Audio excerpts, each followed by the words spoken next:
Article on the housing market, and $1.3 trillion worth of equity has been lost, erased in the third quarter of 2022. And if we look at May 2022 to the present, we've lost $1.5 trillion in equity in the housing market. A lot of you may be asking, why? Interest rates is the bandit. 30-year fixed rate mortgages are currently in that 6 to 7% range. And it's cutting down on the number of people who can afford to buy a home. And when you have fewer buyers, then that means sellers have to keep their properties on the market longer. And the longer they keep those properties on the market, the more they have to reduce the price to sell it. And that reduction in price is starting to hurt home prices nationally. $1.5 trillion since May 2022 worth of equity erased. Question is, will that continue? I don't know. But if rates continue to go up, 30-year fixed rate mortgage rates, then I would say, yeah, it probably will continue. Now, don't panic, because since the pandemic, the housing market has increased about 46% from an equity standpoint. So if you look at pre-pandemic numbers compared to post-pandemic, equity went up by 46%. If you look at pre-pandemic numbers, post-pandemic numbers, when it comes to home prices are up by 66%. So still healthy when it comes to equity, still healthy when it comes to home prices, but we do see a downward trend in both. And I believe that's completely contributed by 30-year fixed rate mortgage rates. Like I said, at 6 to 7%, that's just way too high for most people to be able to afford to buy a home, right? Even for me, when I'm looking at my personal situation, I'm out here every day combing realtor.com and other websites looking for my dream home. And I've ran across a couple of really nice prospective new homes for me. But I gotta admit, I'm hesitant because of these 6 to 7% 30-year fixed interest rates.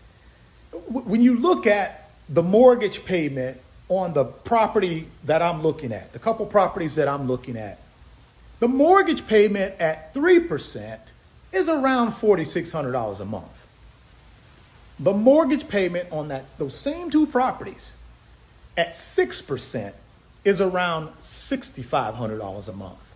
So $2,000 a month difference because of a 3% interest rate increase. So that is a pretty big number, guys, and it's concerning. Now, I make enough money to be able to manage it and make it happen. My problem is, and what I'm struggling with is, will home prices continue to come down? I don't want to buy a house and then be in it for 90 days and I'm immediately upside down.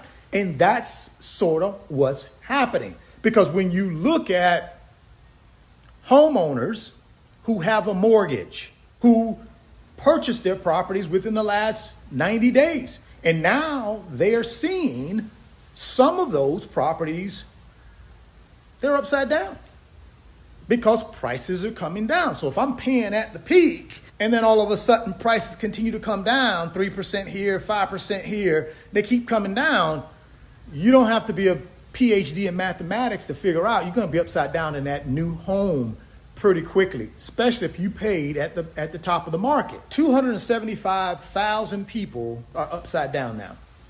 And year to date, it's like 500,000. Now, that's a small percentage of homeowners in the United States. But when you think about that increase, that's a pretty big jump. That just tells me these home prices are not holding up from recent sales, right? And that's my concern. Man, I don't want to spend that kind of money on a house and then within 90 days I'm upside down in it, or my value decreases, right?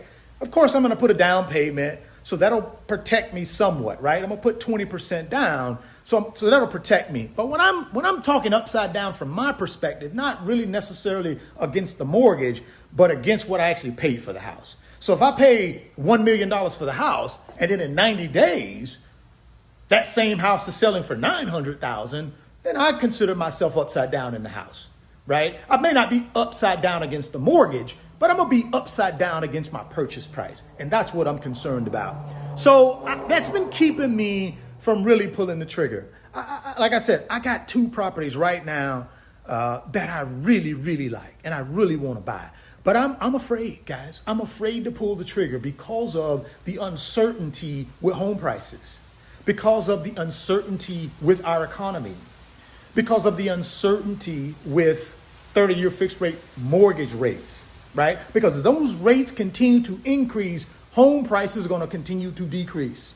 That's just the way it is, guys. So I'm not sure where you guys are at right now. If you're looking for a new home, if you're looking to refinance your current home, I don't know.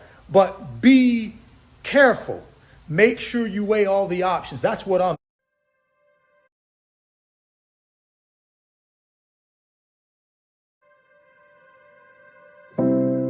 Our homes are an incredibly emotional investment.